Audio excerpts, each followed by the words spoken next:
what if I told you that hidden away in an archive in Baghdad, there's a manuscript from the legendary Sheikh Abdul Qadir Jilani? And what if it holds a completely radical take on a sacred promise of wealth that millions of people know and recite? This isn't about some magic formula for money. Nope. It's about rewiring the very foundation of your consciousness. So let's dive in. This gets us to the heart of the matter, right? It's a huge paradox. Millions of people recite a specific Quranic chapter, Surah Al-Waqiah, every single night, holding on to a promise that it will protect them from poverty. And yet, for so many, nothing really changes. So what's going on here? Why doesn't the promise seem to work? And here it is, the promise itself, a famous hadith that has been a source of hope for centuries. It's seen as this direct spiritual tool you can use for financial security. And it's this exact promise that kicks off our entire story. Now, what's so fascinating is that Sheikh Abdul Qadir himself was right there in the thick of it. He wrestled with this exact problem. I mean, for 7 years straight, he recited the surah every single day, and his situation didn't really change. He wasn't destitute, but he definitely wasn't rolling in wealth. His deep personal struggle with this pushed him to demand an answer from the divine. And the answer he got, wow, it wasn't some grand vision or a mystical dream. He described it more like a lifting of veils, a sudden, deep understanding that just changed everything. And it all came down to the meaning of a single word. So the title of the surah itself, Al-Waqiah, means the inevitable event. For, centuries, everyone just assumed this meant the day of judgment, some big cataclysmic thing way off in the future. But the Sheikh's revelation was a total game changer. The event isn't coming, it's already happening. Right here, right now, in every single moment. This shift in perspective is absolutely everything. All of a sudden, the surah isn't a warning about some distant afterlife. No, it's a diagnostic tool for your current state of being. It's describing a sorting process that is happening to you, inside of you, in this very moment. So okay, if this sorting process is happening now, how does it actually work? Well, the Sheikh realized that the 3 groups mentioned in the surah, they aren't future destinations like heaven or hell. They are 3 distinct modes of consciousness that we all shift between, sometimes minute by minute. So here's the framework. First, you've got the companions of the left hand. Think of this as a state of heedlessness. You're consumed by worry, by lack, by what you don't have. This results in what he called internal poverty.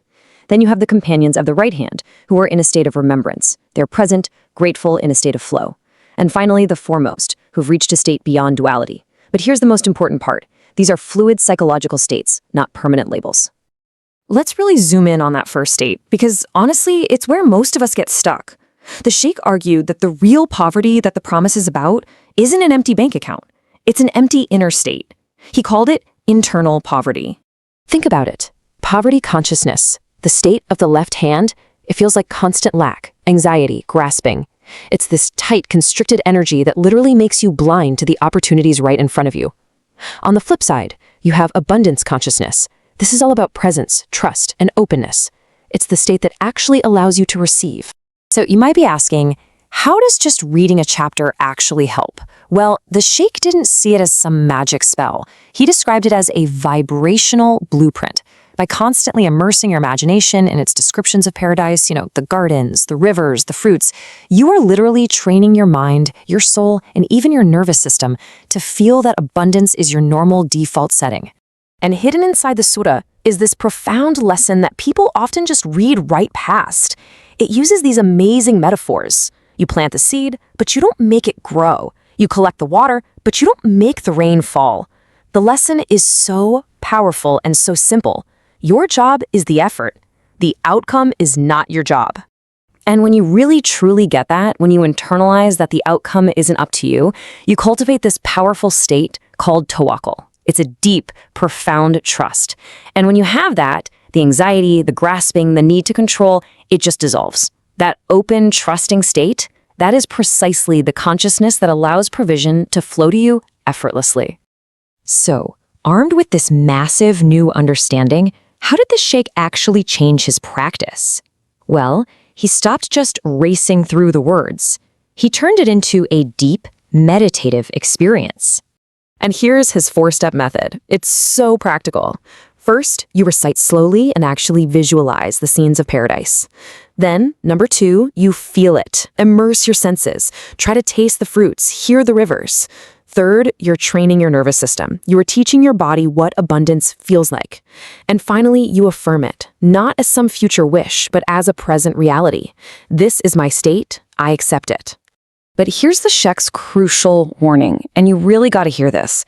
If you try to use this as some get-rich-quick scheme with a heart full of greed and attachment, you're basically trying to swim upstream while cursing that you aren't moving. The power of this practice is in detachment. If you use it to try and get more attached to wealth, you'll just make your internal poverty even worse. Now, all of this sounds pretty incredible, right?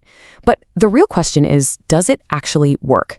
Well, the person who uncovered this manuscript decided to put it to the test and turns this ancient wisdom into a modern personal experiment. And check out this journey. It's so telling. The first changes had nothing to do with money. The first month just revealed a deep resistance to even being present. Then came a shift in perspective, starting to see paradise in everyday things.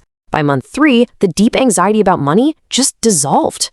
And only then, only after all that internal work, did external circumstances start to shift, almost as a natural side effect.